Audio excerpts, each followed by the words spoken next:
Quer dizer que agora a Terra tem magos? Há magos? O que é real? Que mistérios estão além do alcance dos seus sentidos? Na raiz da existência, mente e matéria se encontram. Pensamentos moldam a realidade. Diário Mágico.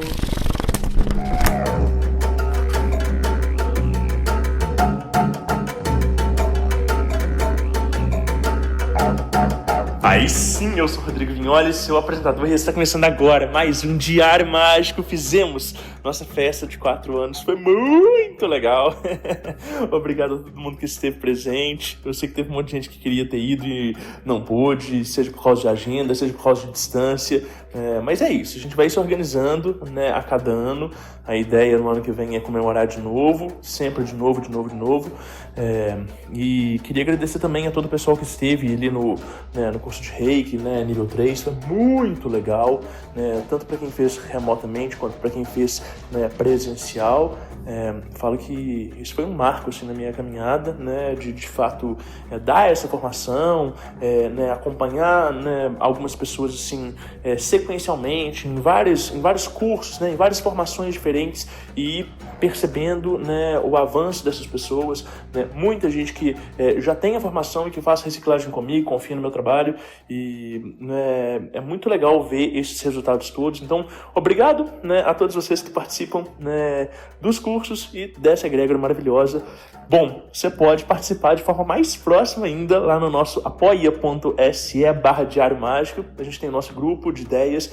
É um grupo que ele é movimentado na medida do suficiente, né? Então a gente não fica flodando a caixa de entrada de vocês o tempo todo, mas tem algumas discussões bem interessantes, né? O pessoal é um pessoal muito bacana e que a gente está construindo uma relação de amizade de fato. Então todo mundo é bem-vindo, mesmo que você seja um pouco mais tímido, mas quer apoiar o projeto, né? Quer ver o Diário Mágico crescendo mais e mais, né? Entra lá no nosso apoia.se, em qualquer categoria de apoio, você já vai fazer parte e vai poder contribuir junto conosco.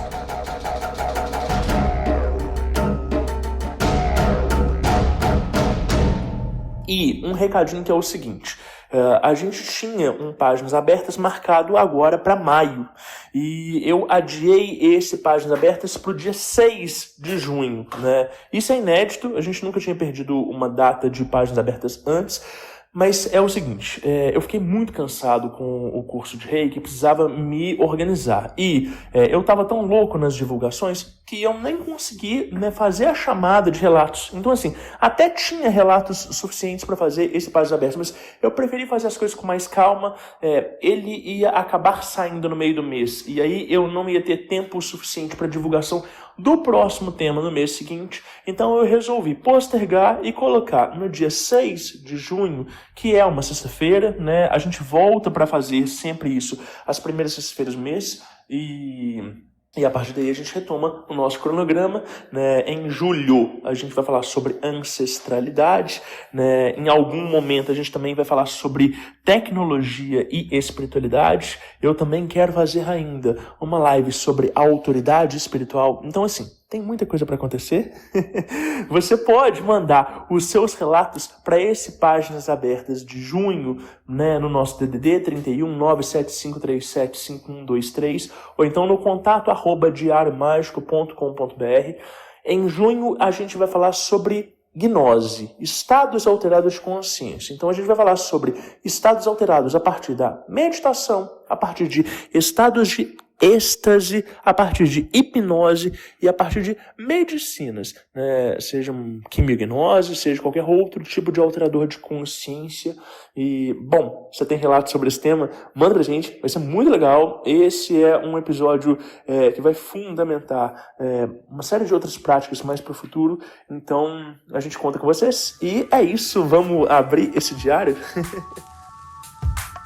Folhas brancas sem pautas para transbordar à vontade.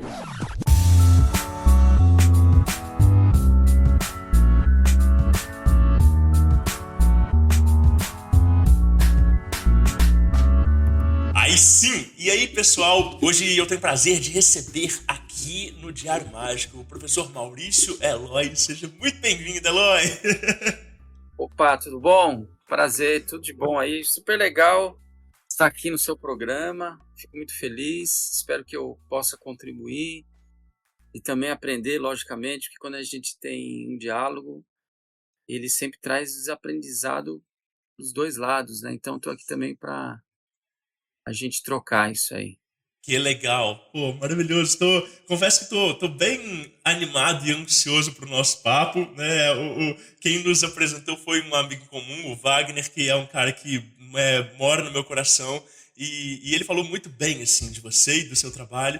E aí eu queria, Eloy, que você se apresentasse. Como é que quando você chega num lugar novo, você se descreve, né? Você é professor, você também é autor, é estudante, como é que é? Me conta tudo.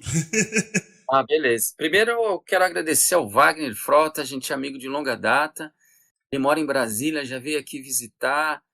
A gente já almoçou junto, cara, é muito gente boa mesmo. Eu Muito. acompanho ele, muito antes de conhecer ele, eu acompanho ele desde os anos 90.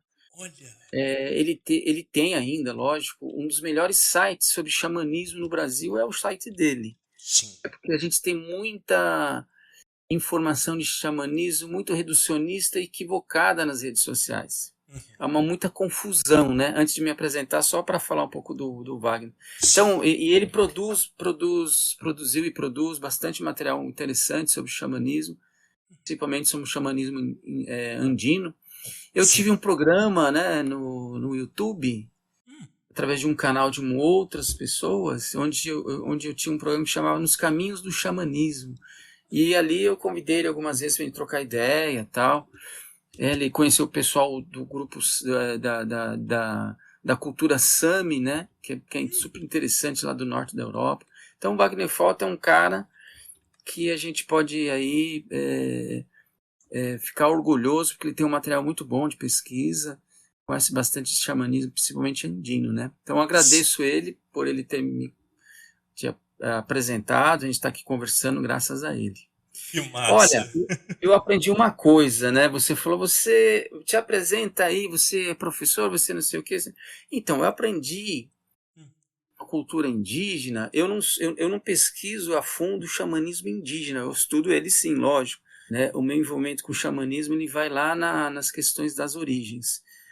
Mas eu aprendi uma coisa com eles que é verdade, né? Como que a gente se apresenta? Muitas vezes fala, eu sou doutor, eu sou médico, sou cardiologista. Isso é profissão, né? Isso não é a pessoa. Então vou me apresentar. Eu sou um ser humano que vive num planeta que está numa situação muito complexa e eu acho que a gente precisa cada vez mais se unir e entender como que a gente tem que trafegar nesse planeta, né? E acho que um programa como o seu é um meio também da gente poder caminhar. Então, eu sou Maurício Eloy, nasci de uma mulher e de um homem, logicamente, e fui criado pelos meus tios. Em especial, lá no início da minha existência, desde pequenininho até a faixa etária dos 8, eu tinha uma relação com um tio meu muito forte, né? E eu vivi na Zona Leste de São Paulo por muitos anos. Atualmente eu estou aqui no Butantã. Muito engraçado, né? Eu vivi em Guaianazes, que é um território que pertencia a um grupo indígena dos Guaianás. Depois de Guaianazes fui para Mauá, que também é uma cultura indígena, né? Mauá, enfim, uma palavra indígena. E hoje eu estou no Butantã, que também é uma palavra indígena. Então é uma coisa muito interessante e eu acredito que nada é coincidência, né? Esse movimento, quando a gente não presta atenção, ele passa despercebido. Por isso que quando a gente está atento a determinados conhecimentos, ele se apresenta para a gente. Então, eu sou o Eloy, professor Eloy, Maurício Eloy, né? E estou aqui para aprender, eu gosto da humanidade, eu me interesso pelo ser humano. Então, esse sou eu, né? É um menino que sai de lá, da Zona Leste, em condições muito difíceis de existência, como é a maioria das pessoas que moram na periferia de São Paulo. Pois, com o tempo, eu consegui fazer faculdade, né? Agora eu estou fazendo mestrado aos 56 anos, Uau, carinha de 40. Sim. Que Então, legal. eu sou esse. Eu acho que porque às vezes a gente não apresenta a gente apresenta o que a gente estou, né? Porque Sim, profissão não é uma pessoa, né? sim, sim. Então, É, esse sou eu, Maurício Eloy aqui. cara, e como é que é essa relação com a espiritualidade e com esse interesse né, pelos povos originários e por xamanismo como que isso se dá? É nessa criação junto do seu tio ou isso vem um pouco mais tarde na vida? Como é que começa essa trajetória sua? Olha, interessante, é legal essa sua pergunta, porque é o seguinte: a gente, quando institucionalizou a Revolução Científica, infelizmente a sociedade ela ficou muito cientificista e muito racionalista. Uhum, E isso fez com que a gente se distanciasse de várias questões de origens, né? Como você falou, de origens, ou do sagrado, como eu falo na minha relação aqui com meus estudos, né? Então, depois que eu comecei a estudar de maneira mais madura, adulta já, eu entendi que essa relação espiritual, ou essa espiritualidade, que é uma palavra que caiu na moda, ela se apresenta, ela se apresenta já no início com nós, com essa espécie chamada Homo sapiens. Também com os Neandertais, é que os Neandertais não deram que eles se extinguem, apesar deles terem vivido muito mais tempo que os Homo sapiens, né, eles se extinguiram. Então, esse entendimento espiritual, essa relação, esse movimento, esse estar nessa condição é algo da espécie humana. uhum, Espécie humana, logicamente com relação à natureza, quando eu falo natureza, a natureza de uma forma ampla, e ao mistério, né? O mistério como uma manifestação do próprio sagrado. Então, eu entendo assim, Rodrigo, né? sim. Não, Rodrigo, eu entendo assim, que essa questão espiritualidade espiritual, ela é da gente, tá conosco.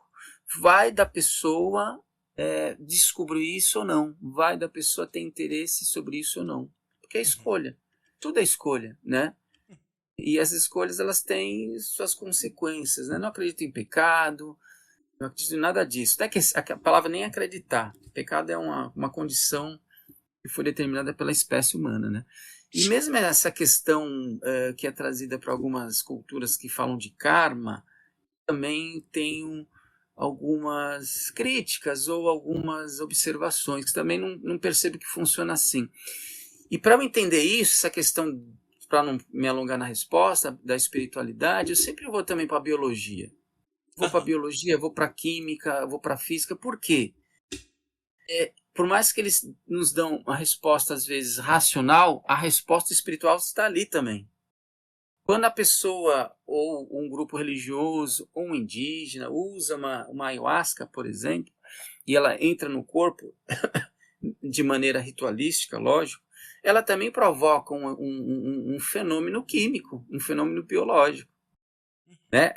O transe não vai acontecer de uma maneira espontânea, ela vai acontecer de uma maneira de alquimia mesmo. Né? Então, quando você vê Schopenhauer a falar assim, nós somos flora, nós planeta, nós somos universo, eles estão à nossa frente 1000 anos. uhum, A gente perdeu isso, é uma pena. Queira que a gente consiga, de alguma maneira, resgatar, né, Rodrigo? sim. Porque, assim, a arte é uma das linguagens inventada pela espécie humana que nos garante, muitas vezes, em momentos muito difíceis da humanidade. E o xamanismo, ele está na arte o tempo inteiro. Tá? É por aí. Olha, eu dou respostas longas e você me corta. Maravilhoso, não, tô adorando. Mas a gente nasce, né, dentro de um determinado contexto e a gente herda muito da cultura da nossa família e do meio que a gente está inserido e tudo. E assim, por mais que a gente às vezes nasça em uma família que tem uma cultura um pouco diferente, que tem algumas observações um pouco mais originais ou talvez mais alinhadas com a perspectiva original da natureza, a gente demora um pouco para criar esse senso crítico e essa, vamos dizer assim, essa perspectiva mais universalista ou mais cosmológica, né, de integração do homem com a natureza e com a sociedade e tudo. E onde que isso surge dentro da sua vida, Eloy? É nessa interação familiar ou é algum tipo de despertar que acontece, sei lá, na infância, na adolescência, algum interesse súbito? Como que isso aparece aí para você? Ah, entendi. Antes de te dar uma resposta, vou te dar vou te dar uma ilustração. Tá tendo chuvas muito fortes, né? Sim. Por causa da crise climática. E com isso, as árvores elas tombam, elas caem. Só que não sei se você já percebeu isso. Vai lá, a prefeitura, de uma maneira muito imprudente, ainda a planta, aquela árvore viva com a raiz, ela é totalmente picada e jogada fora. Então, essa atitude já demonstra o nosso distanciamento desse sagrado, dessa espiritualidade, dessa natureza. Você entende? A gente faz isso também. Tem gente que está andando na rua e está passando por um muro que está cheio de planta. A pessoa vai lá e tira a planta. Dá uma amassada na mão e joga fora. Cara, é um ser que está ali. Sim. Né? Sim. Então, assim, quando criança, eu já observava essas questões. Então, lembra que eu falei agora há pouco que a gente traz de origens, né? Existe uma herança dentro de nós. Assim, o xamanismo não está para todo mundo e nem todo mundo vai ser um xamã. E ser xamã é algo muito complexo, né? Talvez a nossa cultura é mais complexa ainda. Mas nós temos, todos nós, sem exceção, heranças do xamanismo.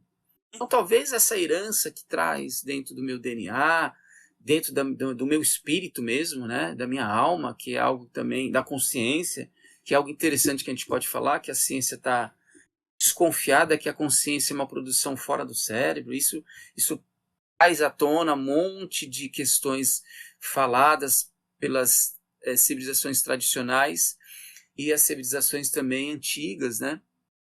Então, eu lá de pequenininho, eu lancei um livro no passado que chama Quando Eu Falava com os Eucaliptos.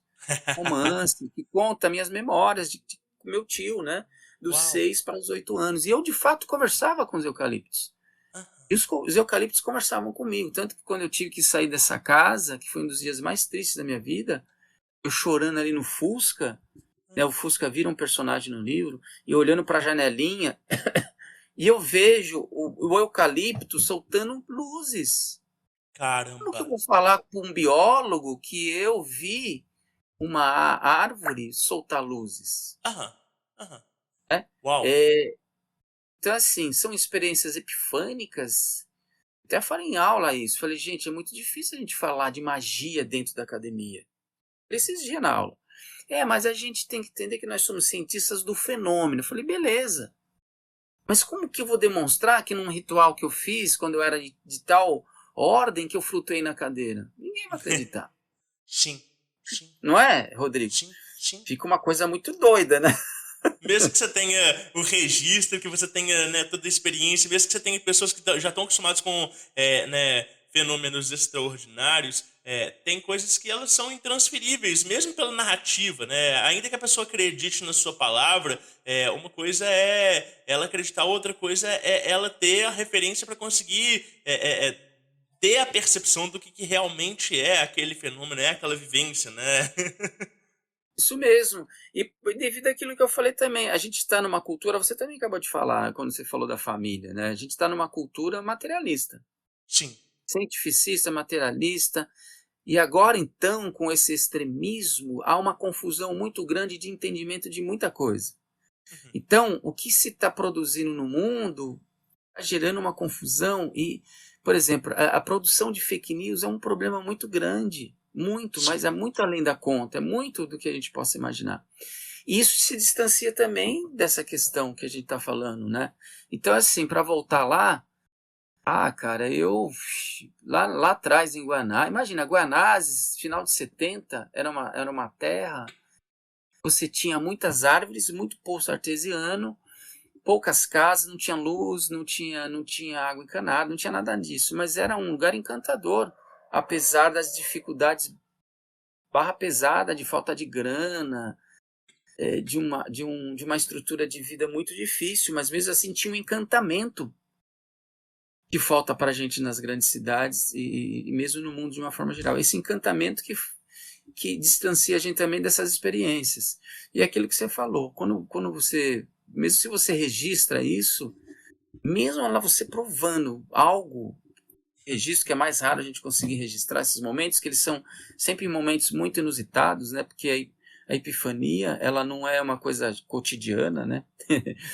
É você mostrando assim, mesmo assim. Olha, eu dou muita palestra, né?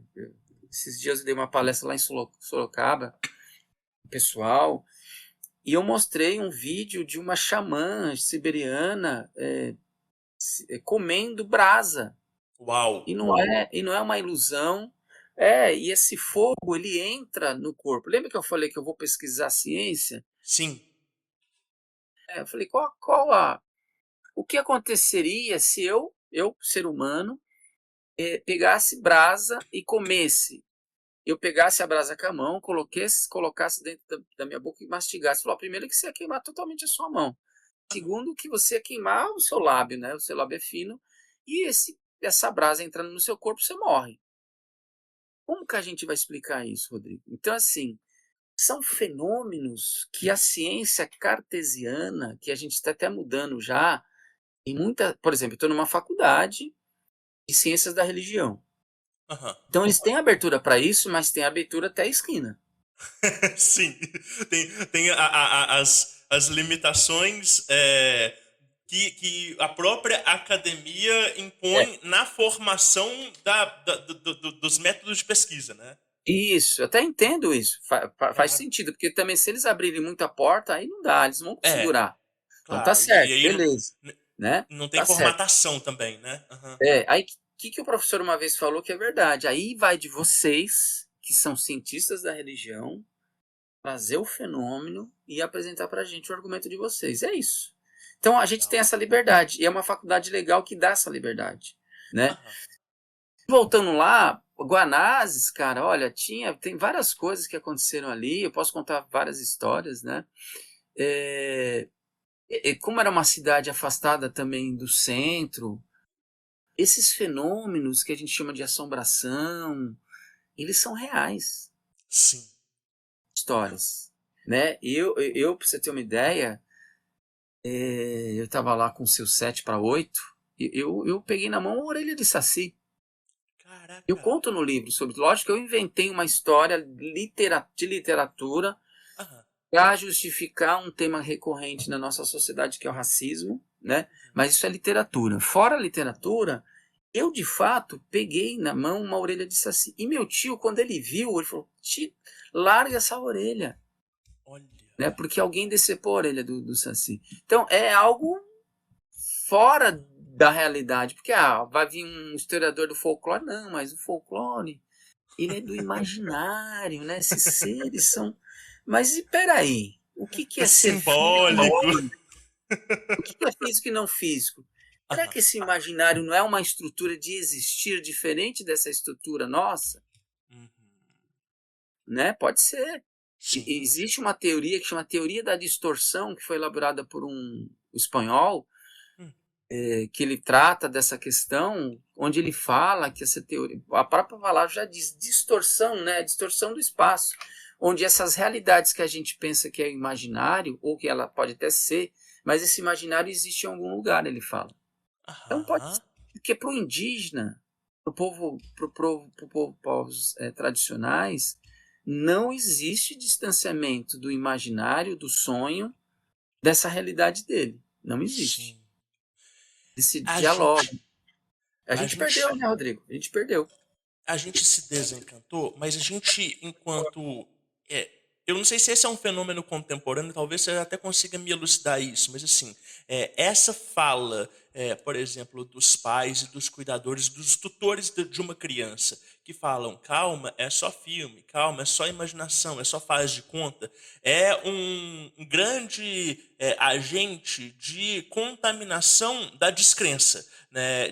Dessa separação de planos, de achar que porque algo ele está no terreno da imaginação, ele não tem uma repercussão real dentro desse mundo material nosso. Quando, na verdade, está tudo interligado e se a gente tem doenças psicossomáticas, né? Se a gente tem uma somatização, uma questão emocional ou mental que ela afeta o corpo físico, que ela, né, paralisa e influencia uma pessoa, também os objetos da imaginação vão diretamente repercutir na realidade e vice-versa. A realidade vai repercutir nessa imaginação. Então, essa coisa da gente ter essa separação e achar que porque uma coisa está no mundo da imaginação é mera ilusão ou faz de conta, é uma grande besteira, né, Eloy? A gente só tem que pensar o seguinte também. Existe o ramo da psicanálise, que a gente não pode descartar, né? Existem fenômenos que, de fato, ele é da psique. Então, uma criança pode inventar um ser imaginário, pode mesmo. Ele não existe, de fato. Ele só existe porque ele inventou por algum problema que aconteceu na vida dele. Então, tem isso também. Isso é interessante a gente poder, né? A gente também não abrir muito, porque, assim, lógico, eu estou dando o meu exemplo, não posso dar o exemplo seu. Sim. Então, eu conversei com o eucalipto. Eu não imaginei e nem inventei que eu conversei com o eucalipto. Sim. Agora, Sim. logicamente que lá atrás, quando a gente é criança, isso é importante a gente ressaltar a psicanálise, principalmente a psicanálise, que traz para a gente elementos para a gente entender esse fenômeno também psicológico. Mas aí fica, né? Como que a gente vai separar o que é para o cientista que é psicanalista? Fica difícil para ele separar também isso que você acabou de falar de uma realidade criada pela mente da criancinha. Fica muito difícil. Ele consegue algumas coisas ali porque ele tem um método, né? Agora, cara, por exemplo, em muitos casos de abduções de supostos alienígenas são reais. Sim. Eu falo que eu estudei isso há muitos anos. Sim. E tem casos de pessoas, seja ela de classe média baixa, com pouco recurso, ou de classe média alta, com muito recurso, que foram colocadas em hospícios simplesmente porque falaram que foram abduzidas. Olha, E ela caramba, não não sabia tiveram disso. chance nenhuma de mostrar o que está acontecendo. E a coisa é muito séria, Sim. né? É muito séria. Então, assim, legal você falar isso, porque a gente vive num mundo de muita informação, né? Dentro da nossa cabeça, fora da nossa cabeça. Fica difícil mesmo. Para quem não tem só o conhecimento, fica mais difícil ainda. E acesso ao próprio conhecimento da tradição deles, né? De todas as pessoas. Sim. Fica mais difícil ainda, né? E você falou uma coisa dos pais. Lógico, os pais, coitados, eles também não têm culpa porque eles foram... Eu não falo ensinados, porque não foi isso, não é ensino, né? Mas foram condicionados a isso, né, Rodrigo? Foram condicionados. A palavra não pode, se você for contar, numa determinada fase da infância até chegar à adolescência, é a palavra que é mais falada pelos pais. Olha. Muito, não pode, mas não posso nada. Tanto que a criança fala, não posso nada. Mas está mudando. Sim. É uma consciência aí educacional, né? Aquilo que eu falei, o extremismo ele veio e está, de uma certa maneira, causando uma confusão. Mas está mudando. Então, existe a consciência educacional também, né? Hoje não se bate mais em criança. Sim. Né? Sim. Enfim, eu apanhei muito na minha vida. E hoje eu percebo que aquilo foi um desastre, né? Enfim, a gente vai para outros lugares, começa a falar e vai para outros lugares. Mas, Eloy, você falou, né, da ciência da religião, essa é a sua formação acadêmica? Você cursou, foi ciência da religião? Eu me formei em artes visuais, história da arte e linguagem cinematográfica faz tempo. Tentei alguns mestrados em história da arte e até mesmo em psicologia da arte. Aí eu não consegui. Eu não, enfim, por vários motivos. Eu sou disléxico, né? E também faculdade boa, universidade boa, paga, é muito caro. Sim. Essa faculdade que eu tô é bem caríssima, mas eu ganhei uma bolsa. Tem uma instituição por trás, que é uma instituição alemã, que ela paga a minha mensalidade. Então ela deposita o dinheiro e eu pago a mensalidade. Eu não fico com o dinheiro. Mas tá ótimo, eu tô estudando, né? E agora que eu entrei eu estou no segundo semestre, o mestrado é muito rápido, é 2 anos, né? Eu entrei nas ciências da religião, porque eu vou analisar o impacto do xamanismo na obra do Kandinsky.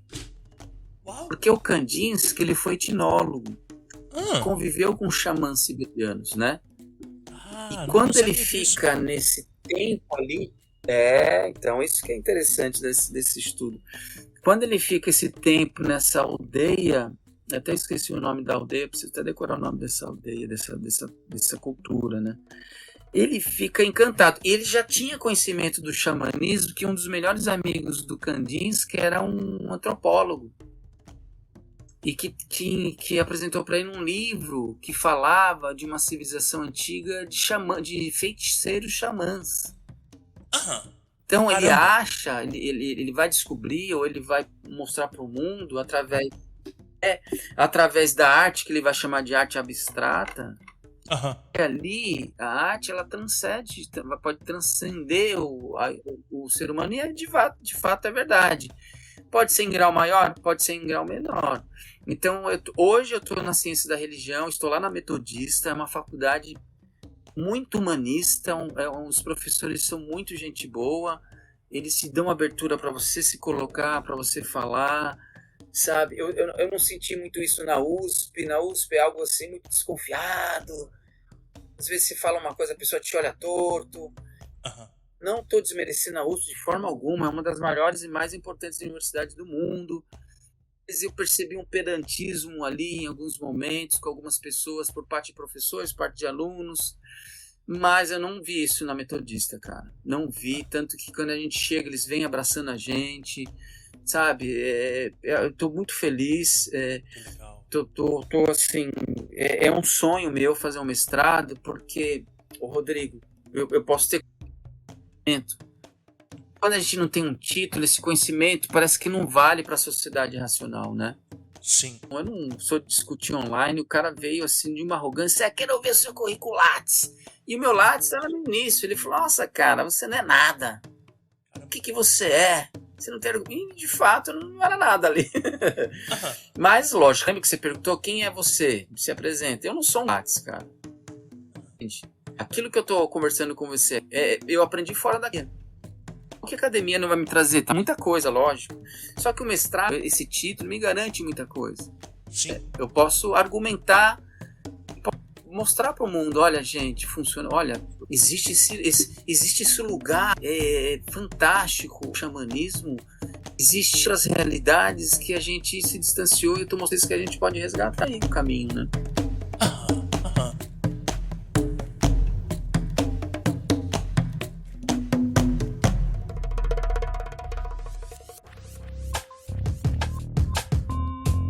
Através do Diário Mágico, o futuro degusta o passado.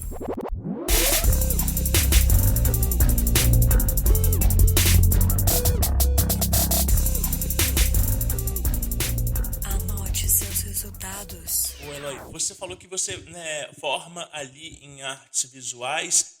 E como é que é essa trajetória profissional, assim? Você chegou a trabalhar um tempo com arte?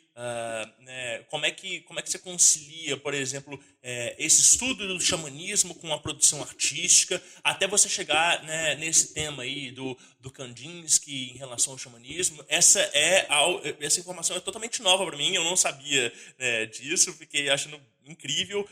Mas como é que é essa trajetória de construção desse caminho aí? Então, na realidade, assim, eu me formei em artes plásticas, em artes visuais, né? E fui trabalhar como educador por muitos anos. Eu trabalhei em vários museus de São Paulo como educador. O que é um educador de museu?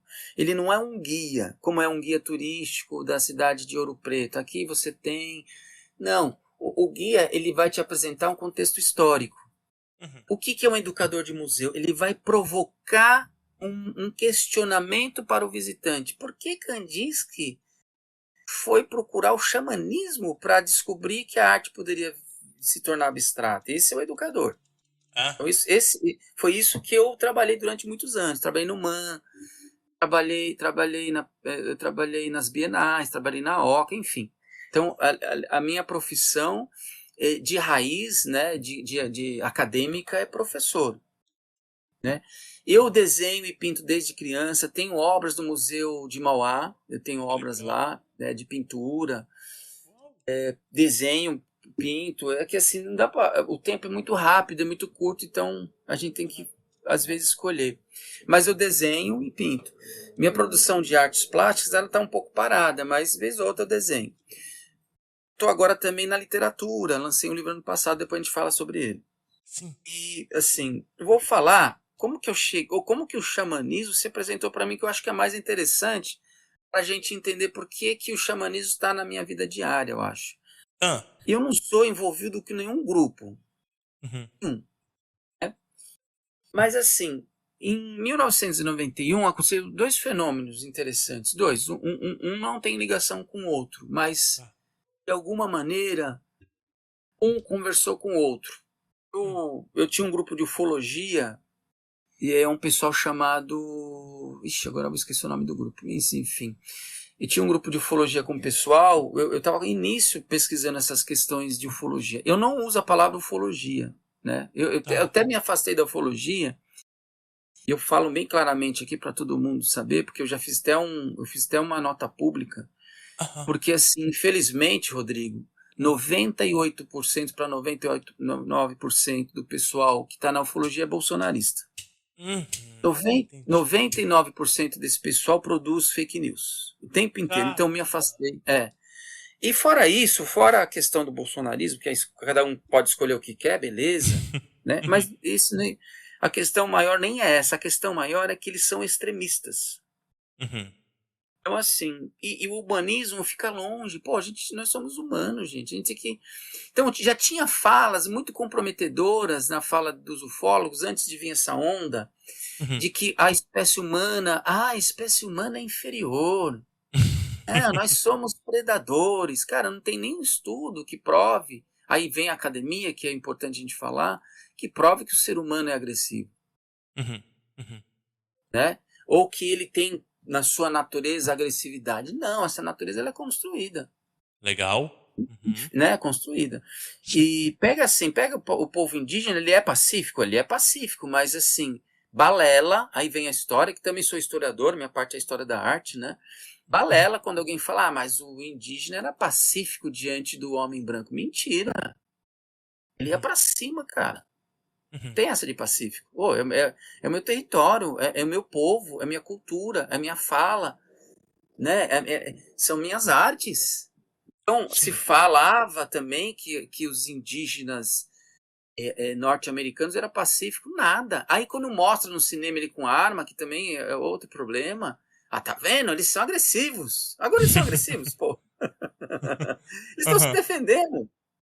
Imagina se alguém invade a sua casa, quer roubar seu gatinho preto, cara, você vai deixar? De jeito nenhum.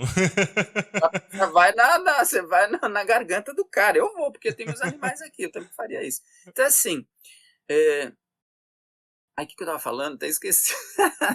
Sobre a ufologia que você se afastou. Então, eu me afastei. Por que eu tô falando disso? Porque é um fenômeno, cara, inquietante.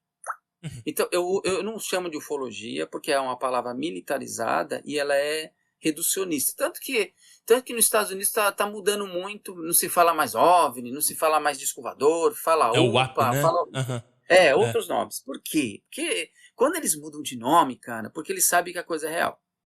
A coisa é real. Então, eu chamo de fenômenos aliens. Por quê? Porque necessariamente, se um dia a gente descobrir que não é um extraterrestre, o alien, a palavra alien, não determina que esse ser que está aí abduzindo é humano ou não humano. O alien, porque eu não sei o que ele é. Mas se lá na frente chegar e falar, é um ser humano que está fazendo isso, eu usei corretamente a palavra alienígena. Legal. Um estranho. O que significa alienígena? Estranho. Estrangeiro. Pega lá, estrangeiro, né? Então, assim, para não me alongar, em 91 eu estava com esse grupo, era um grupo de ufologia bastante na época, e eu vou reduzir muito a história, que a história é fantástica, cara. Eu fui para Sorocaba com esse grupo, e a gente foi fazer uma pesquisa de campo, porque uma família supostamente desapareceu. Caramba. E a menina era abduzida, Os pais não acreditavam, a comunidade, mas enfim, eles desapareceram. Eu acredito que eles foram embora, tá? Que eles não foram levados.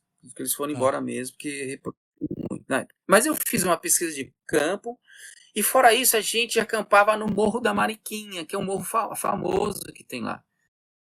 Infelizmente, é uma história muito dramática. Foi uma moça que foi violentada, enfim, uma história triste, assim. Para resumir bem, cara, no penúltimo dia da nossa vigília, você não vai acreditar. Eu vi uma nave-mãe junto com meus amigos. Só que antes de eu ver essa nave-mãe, eu recebi uma mensagem, cara. Seguinte forma: o que vocês estão procurando está no poente. E eu, que sou brincalhão, até nos momentos eu falei, eita, nós, alguma coisa vai acontecer. Não olhei para o poente, não olhei, falei, não vou olhar, não. E a voz insistiu: o que vocês estão procurando está no poente. Quando eu olho, cara, uma nave, mãe. Nunca tinha visto aquilo na vida. Eu já vi nave várias vezes, e nave mesmo, tá? Não luzinhas, né? Nave. Falei, caramba, cara, que coisa extraordinária. É o Marcão, que era o cara mais experiente, a gente tava descendo para pegar madeira para fazer fogueira à noite, que esfriava muito. Falei, Marcão, eu acho que eu brincando, o que a gente tá procurando tá ali, ó. Ali aonde? Olha lá, cara. Ele, puta que pariu, cara, meu Deus do céu. Falei, vamos subir, vamos pegar a câmera, vamos fotografar. E nesse momento, né, a câmera não chega até nós. Por algum momento a gente chega. Porque assim, parece, a gente nunca pode afirmar que esses seres, eu não sei se eles são do bem ou são do mal, né? Eu tenho muitas críticas com relação a eles. Quando chegou lá em cima, a gente esqueceu da câmera. Provavelmente a gente foi induzido a esquecer. Claro, né? claro. Enfim, porque o nosso objetivo ali com relação àquele objeto ali no céu era a experiência com ele. Beleza. Passado aquele... Ele indo embora, assim, quase que sumiu, uma voz fala assim, mas eu tenho uma experiência muito mais significativa que você. Cara, é significativa, essa experiência não tem nada a ver com dia. Por que eu tô falando isso? Nesse ano, ou talvez no ano seguinte, mas meses depois só, eu fui acampar em Minas Gerais com a minha irmã de sangue, né? E com um rapaz em Itamonte, nada com ufologia, tá? A gente foi lá acampar. Enfim, a nossa história era o seguinte, eu li numa revista que tinha gnomos, olha que loucura, cara. Tinha 21 anos. Gnomos, vamos lá, vamos ver gnomos, gente. Opa! Que não era um spa de gente de classe média alta. E imagina, cara, em 91, você ter uma diária de 300 pau, Nossa, era muito dinheiro. caramba. Aí eu fui lá, conversei com os caras, não, porque eu vi lá, não, mas a revista ela não detalhou aqui é um spa para a pessoa ficar aqui alguns dias, a gente tem aqui uns eventos esotéricos, é mesmo? E os gnomos? A gente tem aqui uma encenação, teatro de gnomo, tá. Então não existia o gnomo lá. Só que aí, cara, minha irmã, e agora o que a gente faz? Falei, vamos acampar em algum lugar, mas no meio do mato. Falei, puta, é verdade, né? Ixi, vamos pensar o seguinte, vamos tentar achar um lugar. Ali tem muita fazenda, muito sítio, Itamonte chama. Muita fazenda, muito sítio. Falei, a gente vai tentar pedir ajuda pra gente ficar dentro de um sítio aí. Minha irmã, eles não vão deixar, vão sim. De repente, Rodrigo, aconteceu uma coisa inacreditável. Uma chuva que não acontecia há séculos naquele lugar, em Minas Gerais. Mas uma chuva, e a gente com barraca, com mochila, não sei o quê, e andando, cansado. Aí já peguei as coisas que a minha irmã estava levando que ela não conseguia mais, até que eu olhei para um sítio ali, tinha 2 caras, eu falei, vai ser aqui. Eu vou reduzir muito a história também, que é muito longa. E eu acenei, vocês podem vir, aí convenci o cara. Tá bom, fica escondido atrás das árvores, monta a banca lá, monta as barracas de vocês, eram 2. Beleza, fica aí e até o dia que vocês quiserem, não tem problema nenhum. Mas assim, não divulgue que eu acolhi vocês aqui, senão vai virar uma onda, né? Quando chegou mais ou menos 6 para 7 da noite, o vizinho, a fazenda vizinha, saiu com uma caminhonete, tinha um cachorro, um pastor alemão. Esse pastor alemão, quando esse homem viajava constantemente, ele pulava da fazenda onde eu estava, ele ficava ali por livre e espontânea vontade, uma coisa louca assim, né? Só que quando ele me vê, ele vem na minha direção, cara. Derruba, começa a me lamber. Aquela coisa de cachorro, sabe? E aí o dono andava bem devagar, ele era bem grandão. Assim, caramba, que coisa estranha. Rambo não gosta de ninguém, chamava Rambo. Ele não é coisa de ficar beijando, não. O que tá acontecendo aqui? Falei, sei lá, acho que ele é meu primo, cara. Não sei, ele gostou de mim. Pô, que interessante, cara. Daí ele falou assim, ó, eu tô indo viajar, sempre viajo, e ele fica aqui dentro da fazenda do meu amigo aí. Fica com ele, depois você só abre o portão, aí ele mesmo pula lá e entra. Falei, mas como assim? Se ele subir, não vai subir não. Se, sei lá, uma cobra picar, uma cobra vai picar meu cachorro. Enfim, o cachorro ficou comigo. Quando deu mais ou menos 7 para 8, a gente sentiu um cheiro de comida, porque a gente tava, hoje eu não como mais essas coisas, né? Eu tava ali, a gente tava com um lanche de mortadela com coca sem gás. Imagina, acampamento selvagem. Aí a gente, cheiro de frango, assim, chegando na dona da casa, levando comida pra gente. Reparti essa comida com todo mundo, inclusive com o cão, e o cão desaparece. Tá terminando a história, tô reduzindo bastante. Aí dá 8 horas nada, dá 10 horas nada, dá 11 horas que deu o cachorro. Eu falei, tá vendo? Eu falei, vai acontecer comigo, o cachorro vai desaparecer na minha mão. Quando dá quase meia-noite, você não vai acreditar, Rodrigo. Você tá sentado aí, né? Tô. Tem esse cachorro que era grande, era um pastor alemão, com mais 20 cães. Caraca! 20 cães. Todos cães vira-latas, nenhum de raça. Os cães, os 20 cães, eles fazem um circo e ficam sentados de costas para as 2 barracas. Tinha 2 barracas montadas. E fazem um círculo sentado de costas para essas barracas. E as barracas dentro do círculo. Eu falei, eita, não é eles. Eu falei, gente, vem aqui para fora. Meu irmão, o que está acontecendo? Não sei, mas fica tranquilo. Ficam tranquilos que nós estamos dentro de um círculo. Coisa que boa vai acontecer, enfim. Cara, para reduzir geral, tá? Eu já estudava um pouquinho de xamanismo. Foi ali que eu fui apresentar o xamanismo com esses cães. O que eu faço? Eu percebi que a casa estava vazia, já estava apagada a luz. E fiquei nu com os cães. Não me lembro o que aconteceu nessa noite inteira. Provavelmente algum ritual com cães. Logo de manhã, eles acordaram da manhã, né? Eu acordei com umas 5, ainda estava ali, sem roupa. Os outros tinham desaparecido, só estava eu e o Rambo do meu lado. Falei, vou colocar aqui, me cobrir, mas eu fiquei lá ainda ali. Então, assim, eu lembro o que aconteceu nessa noite. Mas por que essa história é importante? Depois, lá na frente, eu fui pesquisar esses rituais que acontecem nos povos tradicionais, né? Eles são pessoas, muitos xamãs, não estou falando que eu sou xamã, tá? Muitos xamãs, eles ficavam isolados nas florestas. Eles conviviam de maneira selvagem com os cães, com os animais de uma forma geral, né? Então, assim, eu fui apresentado para o xamanismo de maneira tradicional mesmo, né? De maneira de raiz, vamos falar assim, por animais, né? E com certeza os espíritos ancestrais desses animais, principalmente esses que estão hipnotizados, eu vou te falar uma coisa, Rodrigo. Será que de fato eram os cachorros ali? Pois é. Entende? O Rambo era cachorro. Eu falo para você, porque já tive outras experiências de não humanos se apresentarem para mim. Sim. Então, será que eles não eram espíritos daqueles lugares, na pele daqueles bichinhos, né? E trouxe pra gente aquela experiência. Então, ali se dá um momento meu contundente com o xamanismo. Uau, que demais, que demais. Eloy, falo muito, né?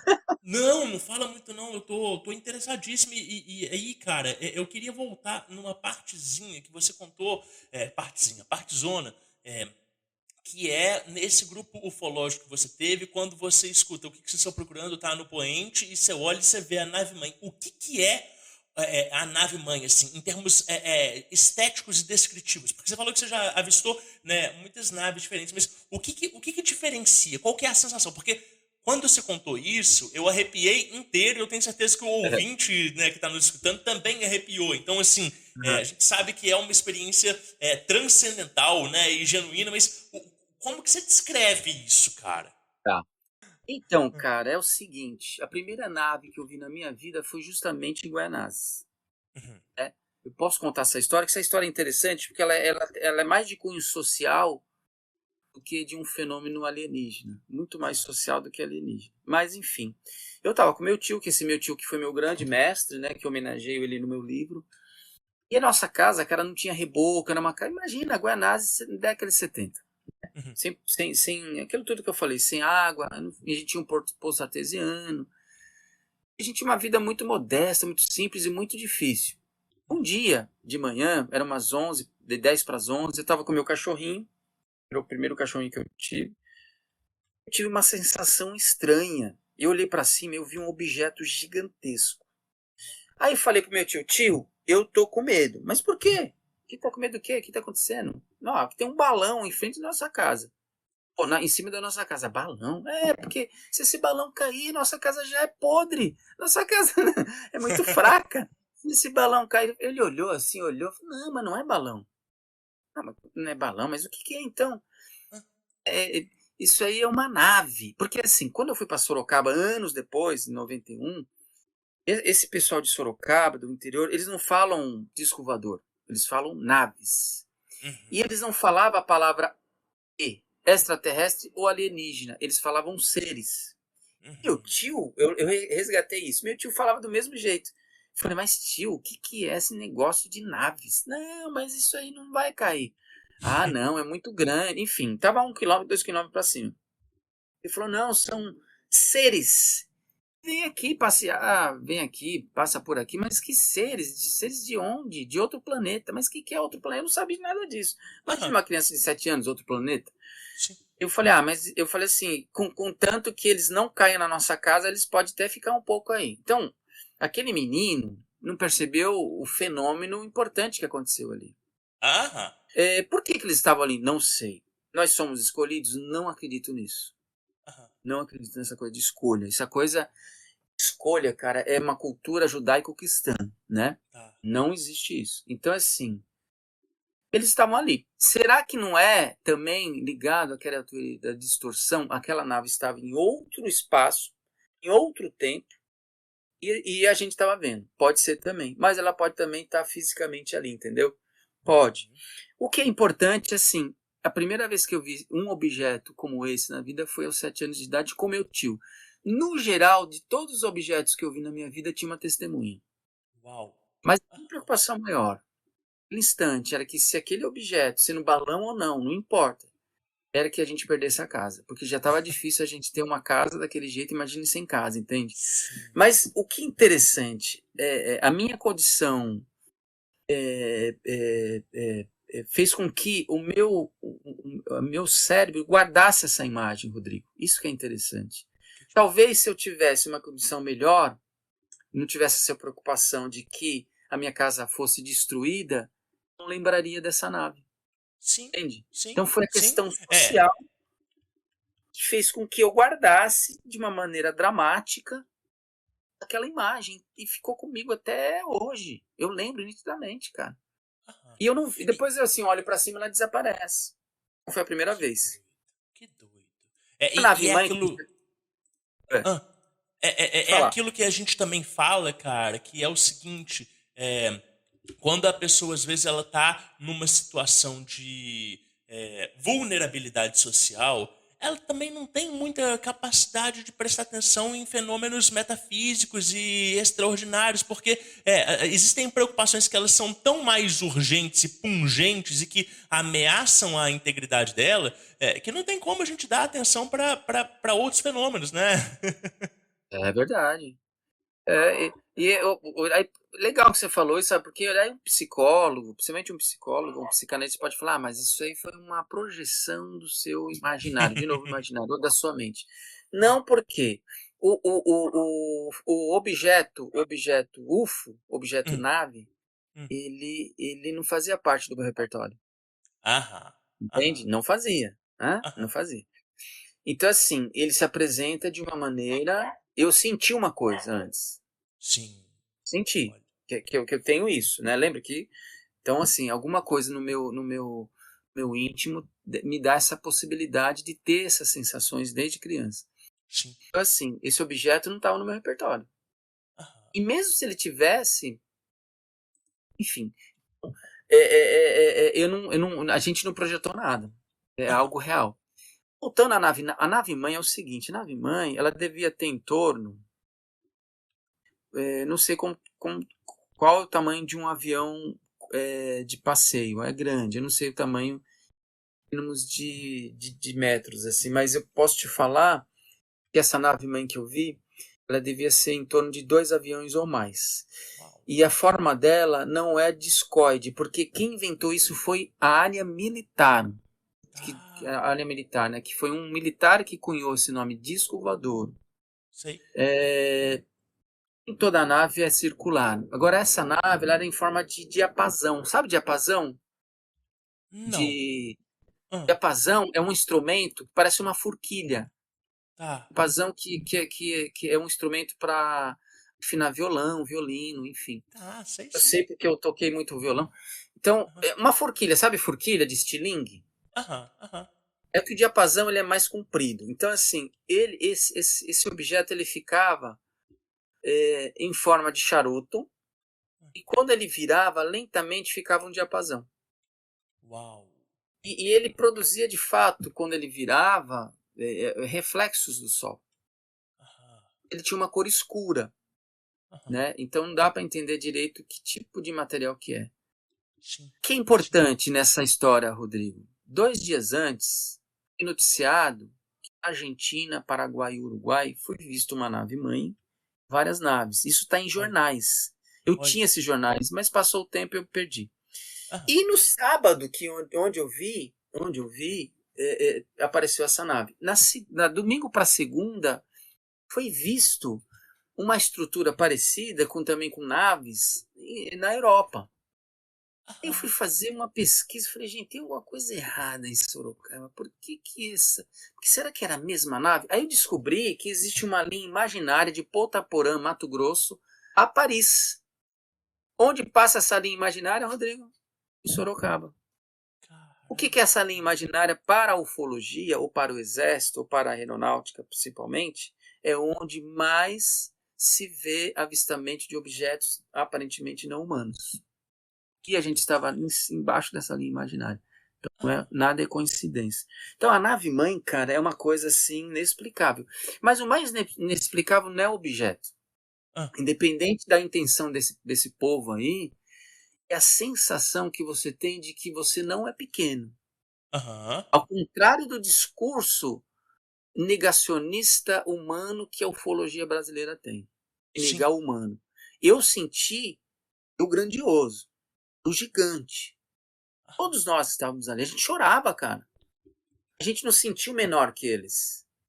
E a gente não sentiu escolhido também. A gente não sentiu melhor que com todos que não viram essa, que não passaram por essa experiência. Não. A gente se sentiu que nós, humanidade, a gente é grandioso, cara. E a gente se perde por banalidade, por egoísmo, por um monte de coisa. Então, assim, foi uma experiência interessantíssima que também a gente pode falar espiritual, mas no plano íntimo, não no plano ufológico. Sim. Eu também tenho minhas críticas com essa ufologia.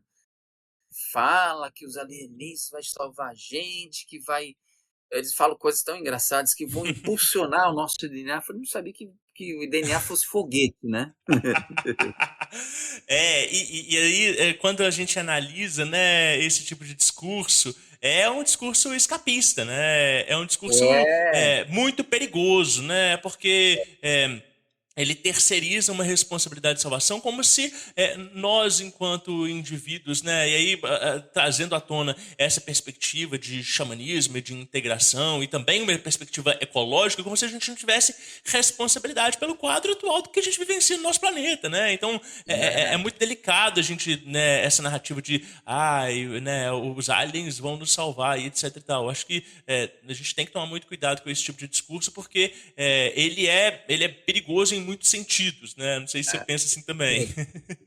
Não, é sim. O ser humano coloca a responsabilidade por algo que é fora do nosso alcance. Aí fica fácil, né? Total. Por exemplo, isso é uma coisa grave. Por exemplo, o pessoal fala assim, a chuva matou um monte de gente. Não, a chuva não matou ninguém. A árvore matou o taxista. Não foi a árvore que matou o taxista. Foram essas empresas gigantescas, malditas, que e destroem a camada de ozônio, cara. Sim. São essas empresas que mataram o taxista.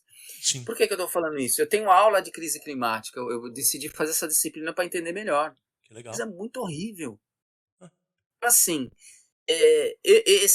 você falou uma coisa que é importante. Esse movimento de reduzir, de desqualificar um fenômeno é muito perigoso, que ele dilui. A ufologia se diluiu, né? Nossa, tá tocando aqui. A ufologia diluiu por causa disso. Desse movimento de querer também abraçar a ufolatria, que ufolatria é um fenômeno onde o indivíduo acredita que a nave, o ET, é Deus. Isso reduz o fenômeno, isso apaga o fenômeno, o fenômeno fica fragilizado, né?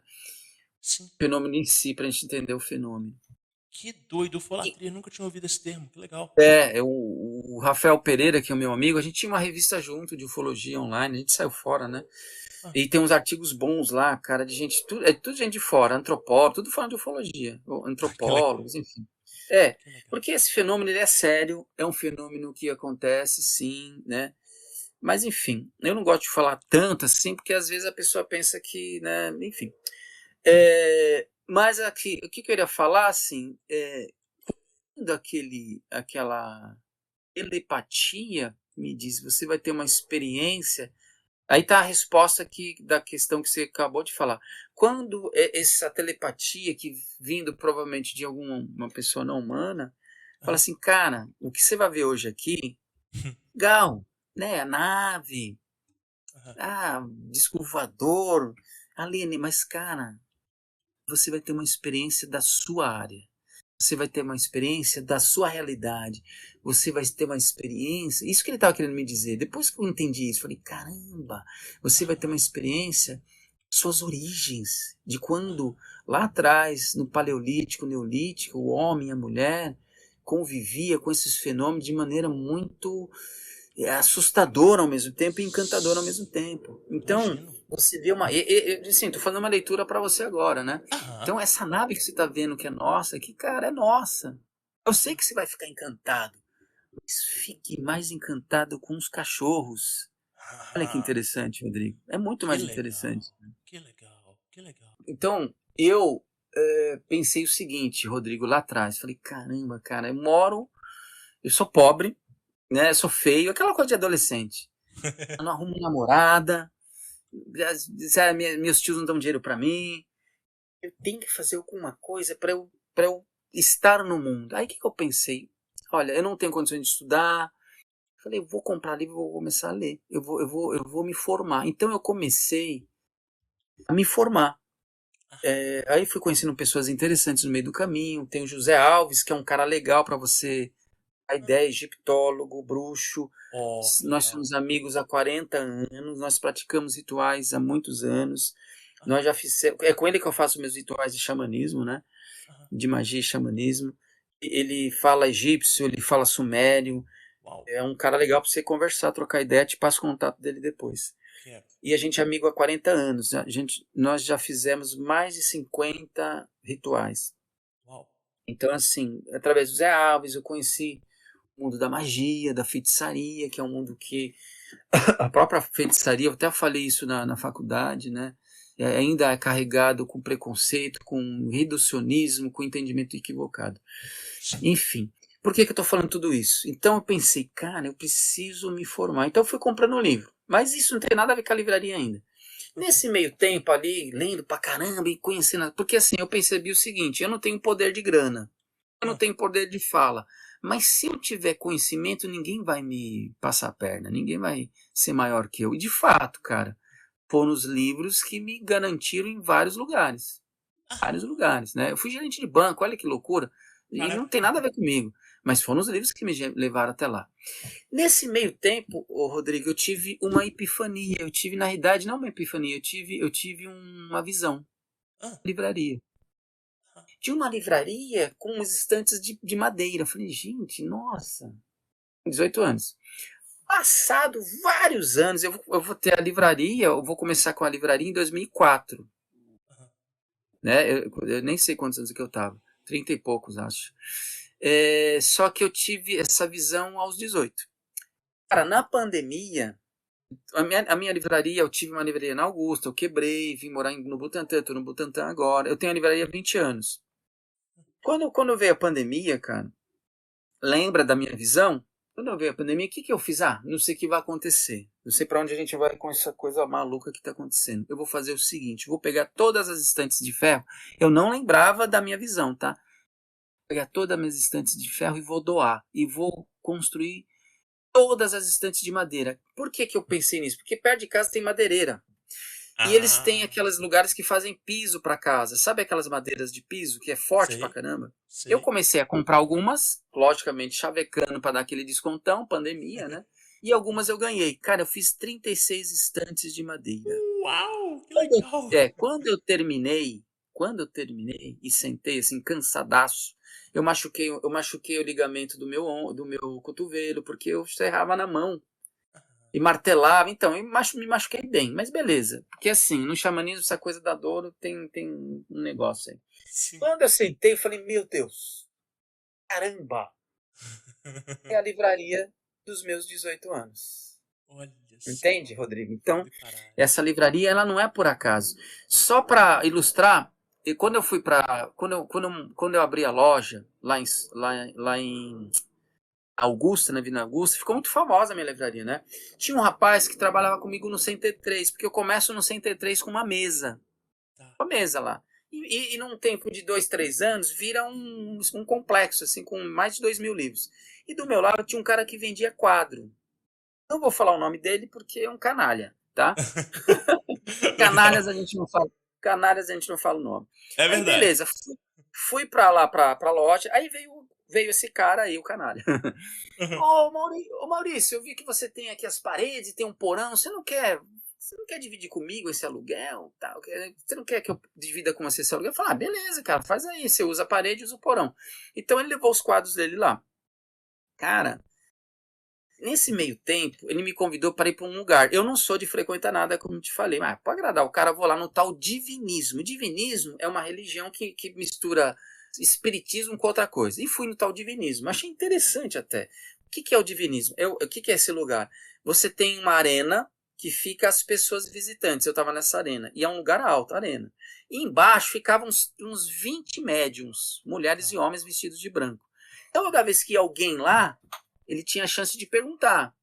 Né? E chegou minha vez. Eu falei, olha, eu estou passando por um momento de transição, saindo de um lugar indo para o outro.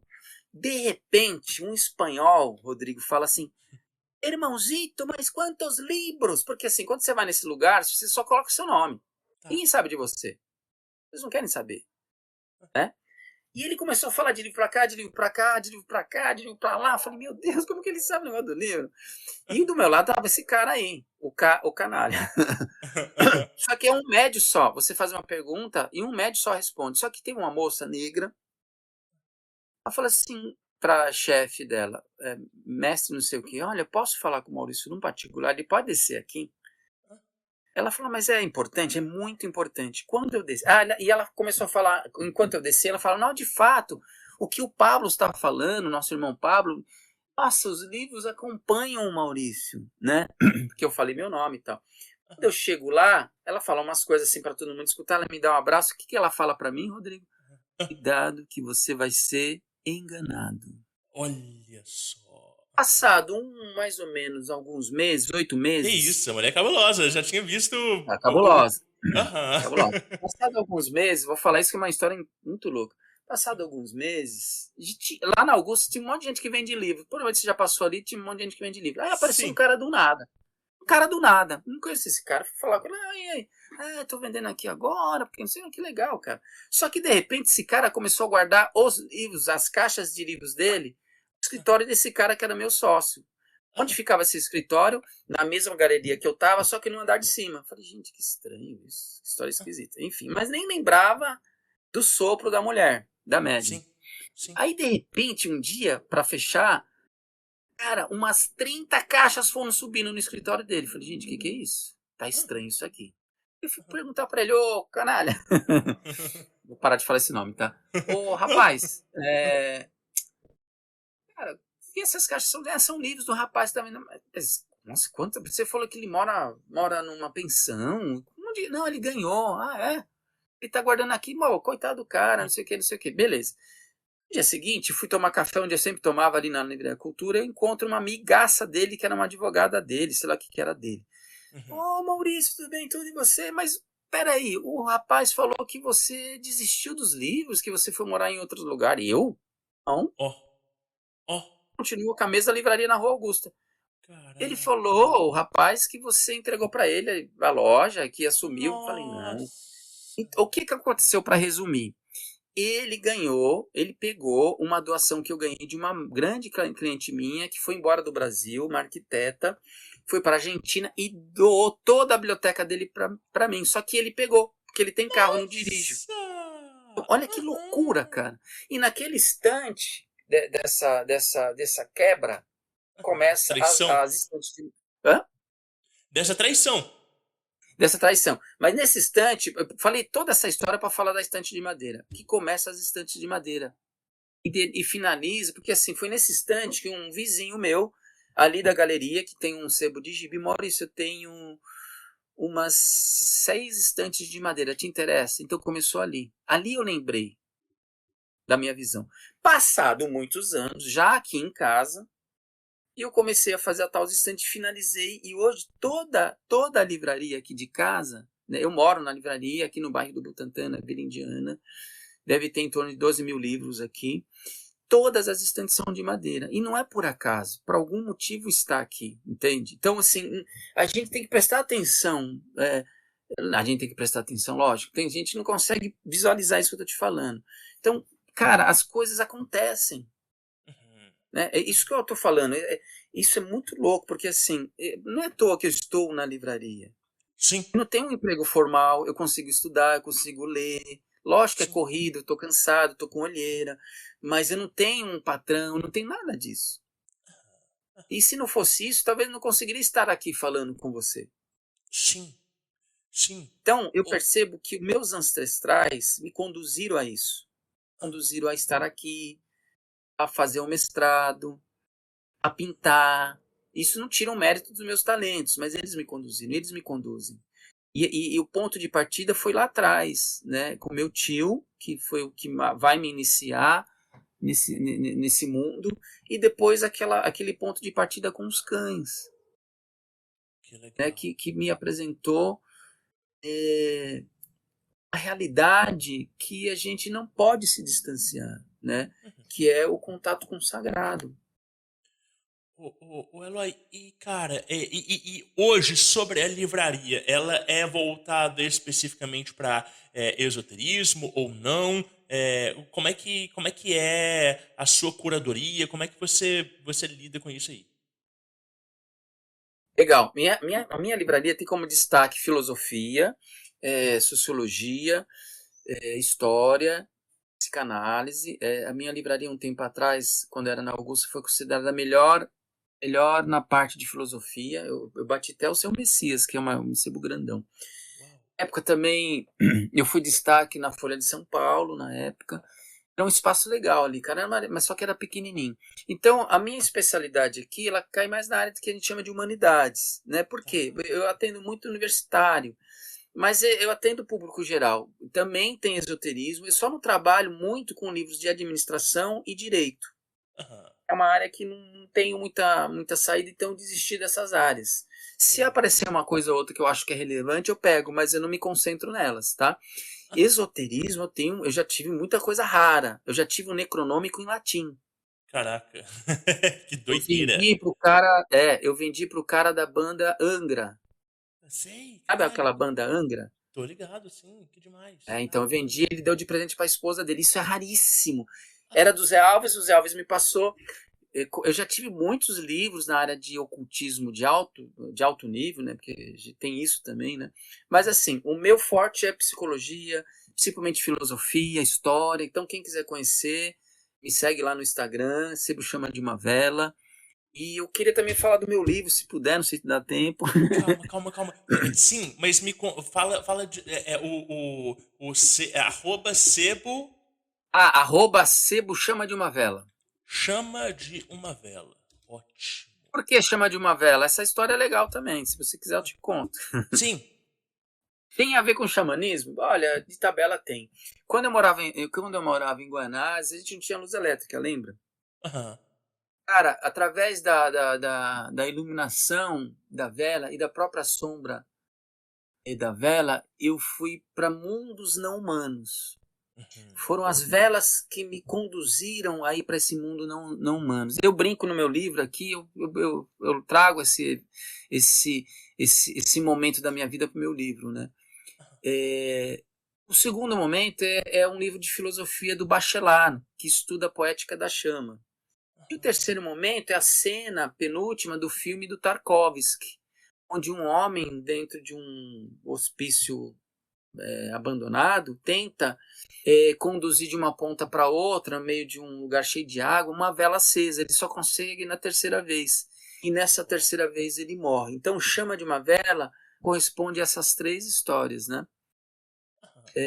Então, quem quiser conhecer, eu estou aqui no Butantã, no bairro da Vila Indiana, pertinho da USP, a 7 minutos do metrô Butantã.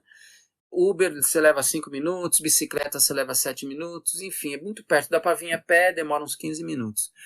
E me sigam no Instagram, que é um lugar onde eu divulgo bastante lá os livros que chegam, indico livros também, falo de outras coisas. E tem o meu Instagram de escritor, né, que é eloy.escritor, se vocês quiserem me seguir lá também. Agora, me conta do livro. Então, a gente tinha que fazer um outro podcast para falar mais de xamanismo, né? Muito de ufologia. Tá ótimo. Tá, os assuntos que tem que vir, Eloy, é isso mesmo. Tá certo, é verdade. Eu lancei no ano passado, na Flip, olha que chique, o meu primeiro livro, Quando Eu Falava com os Eucaliptos, que é a história de um menino, suas memórias dos 6 a 8 anos de idade, principalmente a relação afetiva e intelectual, cultural, social com seu tio, que é o tio Olésio. É o único nome que aparece no livro. Os nomes dos primos, da tia, do outro tio não aparecem. E nem o nome do personagem principal, que é o menino, né? Logicamente que é meu alter ego. É um livro muito sensível, bonito, poético, apesar de tocar em questões muito pertinentes da nossa atualidade, sobre questão racial, questão de gênero, mas assim, de uma maneira, cara, por um olhar de uma criança sonhadora, mas que entende que o mundo não é fácil, mas que ele pode, à medida que ele consegue driblar essas questões, ele consegue viver nesse mundo. Eu me inspirei muito em alguns filmes, gosto muito. Minha Vida de Cachorro, que é um filme polonês, aquele Império do Sol, do Spielberg, provavelmente você assistiu, com aquele ator que hoje é um homão, que virou até o Batman.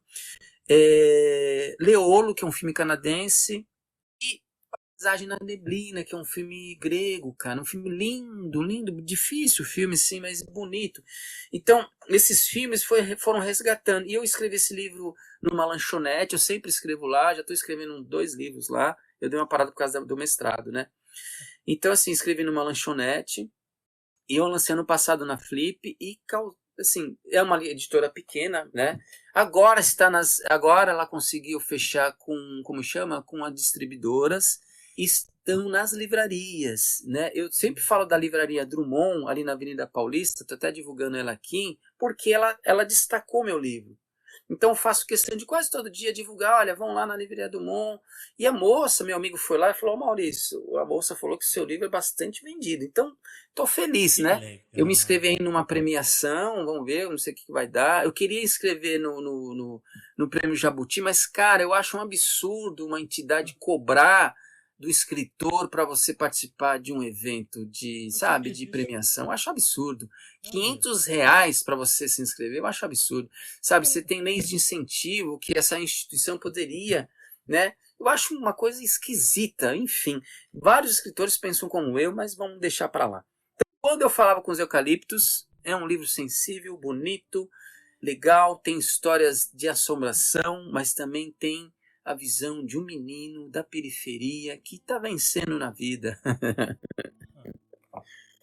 Que legal, cara, que legal.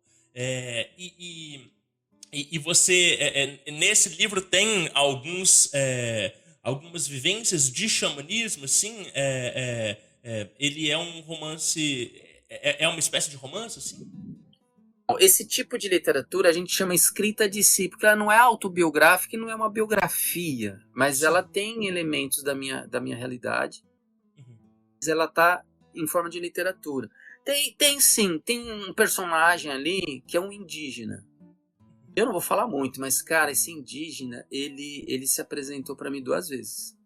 Que doido. E em 2 momentos interessantíssimos da minha vida. Uma, quando meu tio morreu em 95. Acho que 2 meses depois, esse indígena se apresenta para mim. Interessante. E eu conto ali, mas em forma de romance. Mas essa parte do indígena é muito interessante, porque ele que é uma homenagem ao Stephen King. É meio, como chama, suspense, uma coisa... Eu mesmo, quando eu li como leitor o meu livro, eu li 2 vezes o meu livro. Gostei, viu?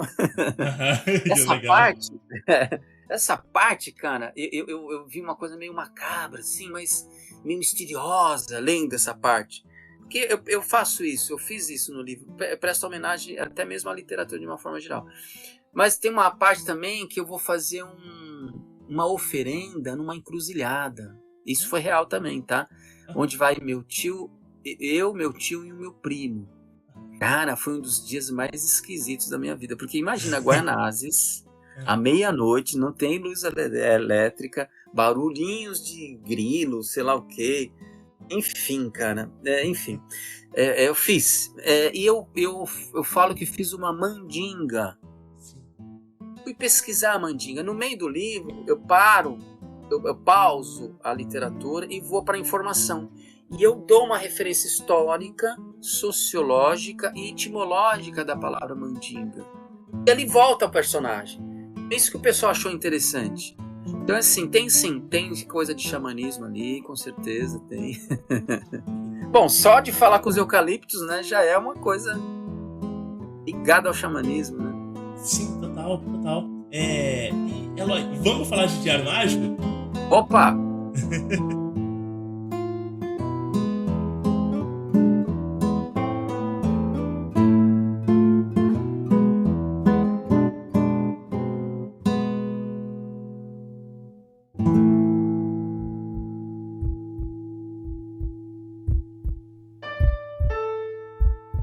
Não importa o que dizem a você, palavras e ideias podem mudar o mundo.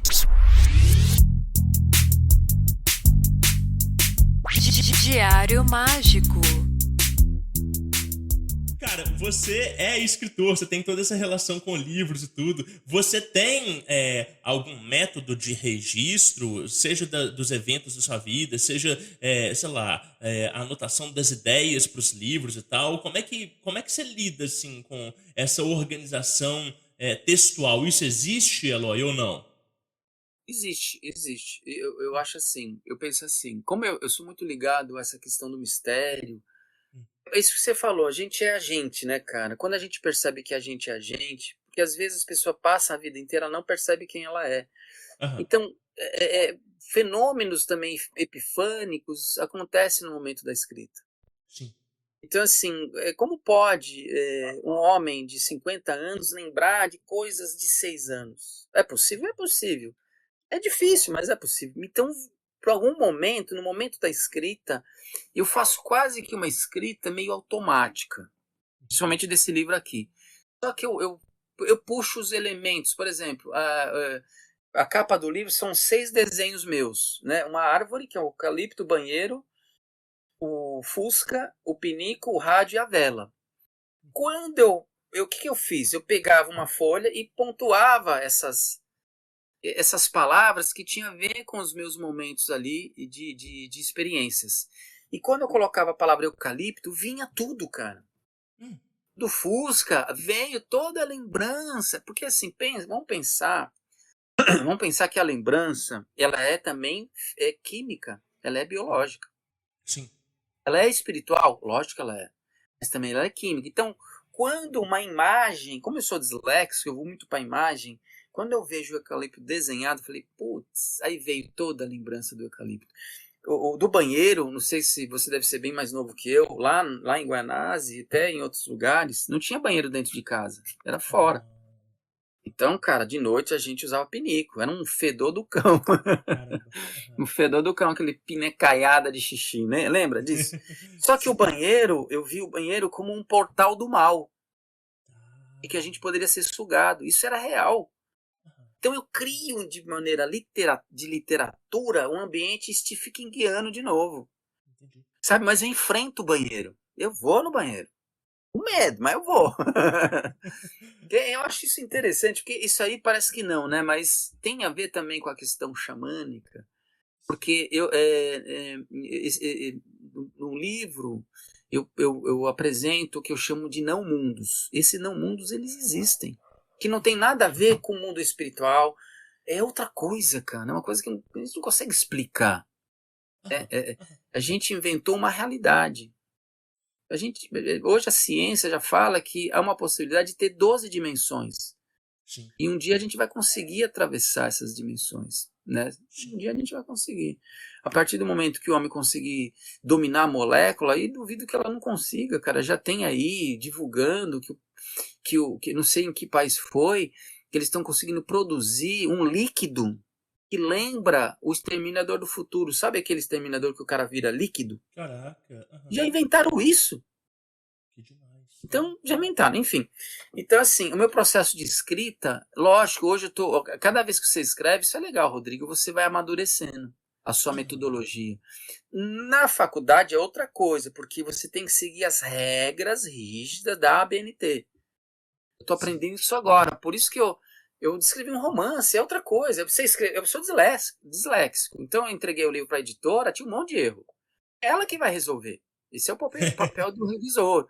Na academia é diferente, cara. Eu tenho que ter medo, assim, nossa, a hora que eu mando para um profissional, meu Deus, e depois. Mas, enfim, eu já deixei claro para eles que eu sou disléxico. Apresentei um erro lá. Mas, assim, o legal é que para escrever, você tem que escrever.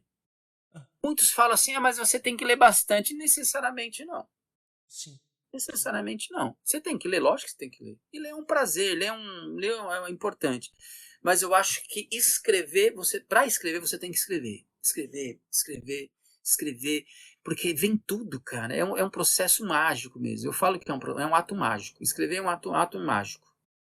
Ô Eloy, e cara, e essa escrita sua, ela é uma escrita, como é que se diz? Você escreve à mão quando você vai, por exemplo, para escrever um livro e tal na cafeteria? Ou você prefere escrever tudo digital? Como é que é esse processo? Então, algumas coisas eu escrevo à mão, mas por que eu escrevo no computador? Eu jogo tudo na nuvem. Por quê? Eu lembro um dia, eu já tive princípio de pânico. Lá atrás, eu morava num bairro muito violento, cara, isso me deixou meio... Mas não foi só isso, eu lembro que um dia eu escrevi um puta de um texto e, de repente, não tinha nuvem, não tinha essas coisas, né? De repente, eu perdi tudo. Cara, eu tive crise de pânico. Eu tive uma crise de pânico. Meu coração começou a disparar, tão nervoso que eu fiquei. Então, o que eu faço? Poxa, eu tenho que guardar isso. Então, tudo que eu escrevo hoje, eu jogo na nuvem. Aí, assim, lógico, eu anoto muita coisa no papel, escrevo no papel e passo direto para os arquivos. E salvo lá. Salvo no computador, salvo na nuvem. Por que isso é importante? Para não perder. Porque se der alguma encrenca, já era. Não tem como se resgatar. Nossa. O ato da escrita é único. Você não consegue escrever de novo aquilo que você escreveu. Não mesmo. Era, acabou. Né? Pode vir de outra maneira. Pô, você escreveu uma coisa fenomenal, já era, perdeu. Então, eu faço isso mesmo. Eu deixo... como chama? Eu uso aquela de sincronizar, sabe? Para poder não perder... Eu estou escrevendo um livro aqui, mas não vai ser o segundo, não. O segundo vai ser nos mesmos moldes, porque o pessoal gostou muito dessa coisa da sensibilidade, do cuidado. Eu vou trazer esse personagem adolescente. Já tem muitas histórias interessantes, Rodrigo. Tem uma, isso é real. Eu fui conversar com o dono de uma boca, cara. Foi um dia dos mais medrosos, dos dias que eu mais passei medo na minha vida, mas fui lá. E os caras se tornaram meus grandes amigos. Olha só. Não grandes, mas eles me respeitaram. Mas um dia eu conto essa história, que é uma história interessantíssima. Fui lá conversar com os caras por dois motivos, né? Por dois motivos. Um, que eles E os caras ali na surdina do grupo deles estavam assaltando gente do próprio bairro. Eu fui questionar o cara. Enfim, é uma história muito interessante. Que demais.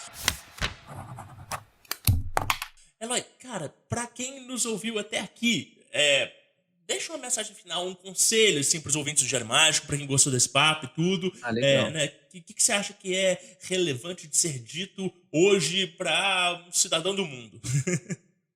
Olha, eu penso o seguinte, pensem que nós somos seres humanos, que nós éramos e nós viemos de uma condição de animal. Nós comíamos carniça com os abutres. Nós vivíamos nus e a gente não falava e a gente não escrevia. Então, assim, não entra nessa onda de que o ser humano foi um fracasso. Não foi. Quem está levando o mundo ao fracasso são 5 famílias. Um grupo pequeno, sabe? É um grupo pequenininho. Eu vou dar o exemplo da feira. Quando você vai para a feira, eu fico encantado como que aqueles homens e aquelas mulheres são poetas. E começam a falar da fruta e é uma poesia tão bonita. Isso é o ser humano. Então, gente, valorizem o que nós somos. Nós não somos esse ser humano arredio, agressivo, que as pessoas querem apresentar para o mundo de uma forma geral. Não.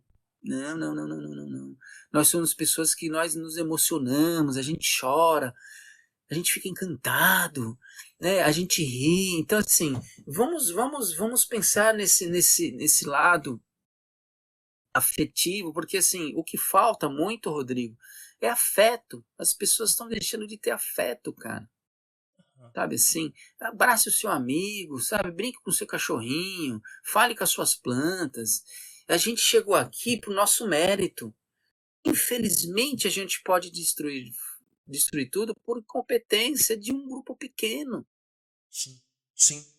E o xamanismo, Rodrigo, eu falo para todo mundo, ele tem que ser resgatado e ele tem que ser cuidado, logicamente, com estruturas da nossa realidade, e não distanciar dele.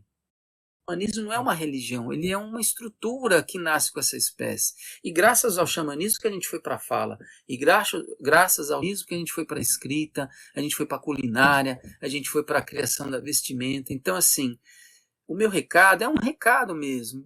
Pense que a vida passa muito rápido, né? Eu acredito numa vida pós-existência, né? Eu falo que é um novo existir, não sei como que é, sei que seja mais difícil que esse. Então, aproveitem, tenham mais afeto, estudem, o conhecimento é importante, nós estamos passando uma crise de conhecimento, saiam da fake news, sabe? Certifiquem das informações, escutam esses podcasts como o Diário Mágico, né? Um cara super simpático como o Rodrigo, e vamos abraçar o conhecimento, gente. Sem conhecimento a gente... E quando eu falo conhecimento, Rodrigo, não é só academia. Sim. Tem gente aí que não escreve, que tem um conhecimento assim que você fica encantadíssimo. Então, o conhecimento é algo que é para todo mundo. É isso. A gente usa muito essa palavra aqui no Diário Mágico, né, do encantamento. E eu acho, Eloy, que a sua narrativa ela é muito encantada. Assim. Eu conversei com você hoje e me dá a impressão de que eu poderia passar mais horas aqui escutando, né, outras coisas que você tem para dizer, né, e foi muito agradável o papo. Eu te agradeço por ter compartilhado assim, tanto conhecimento com a gente. E eu queria assim, que, para a gente terminar, né, você reforçasse onde que as pessoas podem te encontrar. Então, no Instagram, no Sebo Chama de uma Vela, e também no outro Instagram, você também responde lá, no Eloy.escritor, é isso? Isso. Eloy.escritor, né? Chama de uma Vela, tem o Facebook, mas enfim, só me procura lá. Eu queria indicar 2 livros que eu acho que é interessante, né? Um de um grande amigo meu português, Quando o Xamã Voava, do Gilberto de Lascaris. Ele está no Facebook, ele não tem Instagram. Ele, hoje, para mim, ao meu ver, é um dos maiores bruxos, junto com o Zé Alves, da atualidade. Uau. Ele tem um livro, cara, Quando o Xamã Voava, é um livro de grande referência para a gente entender as origens dessa relação desse homem animal e pós-animal e o xamanismo. Cara, é um livro excepcional. Logicamente, os livros do nosso amigo, ai meu Deus, Wagner Frota, todos os livros deles é importantíssimo. E o meu, lógico, Apocalipse, que também é literatura. Então, me procurem nas redes sociais. @xamanismo, @Sebo Chama de uma Vela, né? E @Eloy.escritor. Estou disponível para vocês quiserem perguntar, enfim.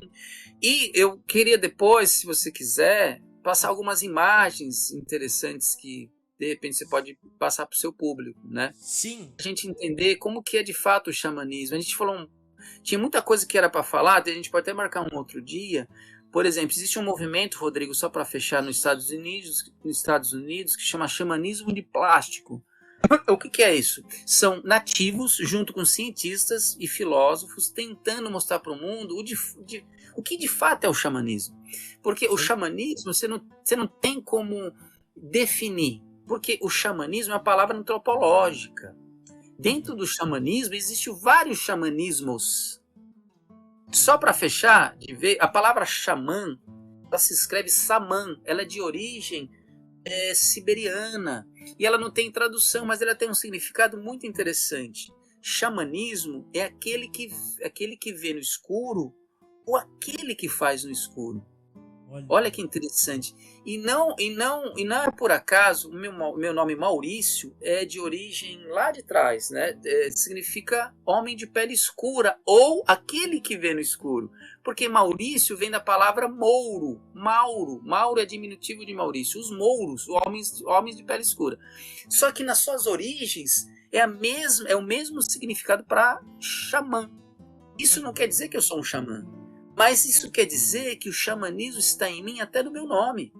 Uau, que legal. Isso que é interessante, cara, é muito interessante. Só que eu percebi isso, entende? Como eu te falei, esse mundo paralelo, esses mundos paralelos, passa muito despercebido por causa da nossa vida racional.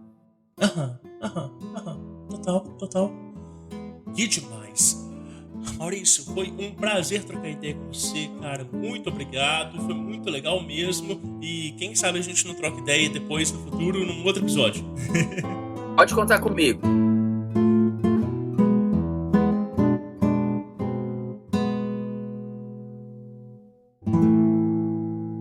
Aí sim, espero que você tenha gostado demais desse episódio do Diário Mágico. Obrigado por ter ouvido até aqui. O Diário Mágico ele é feito por uma equipe. Eu, Rodrigo Vignoli, sou o apresentador de vocês desde sempre, bem como o Guilherme Neves, lá da @Lefou Produções, também é o nosso editor clássico.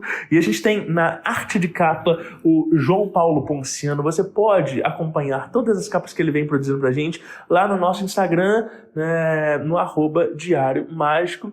E é isso, anote os seus resultados. Lefou Podcasts.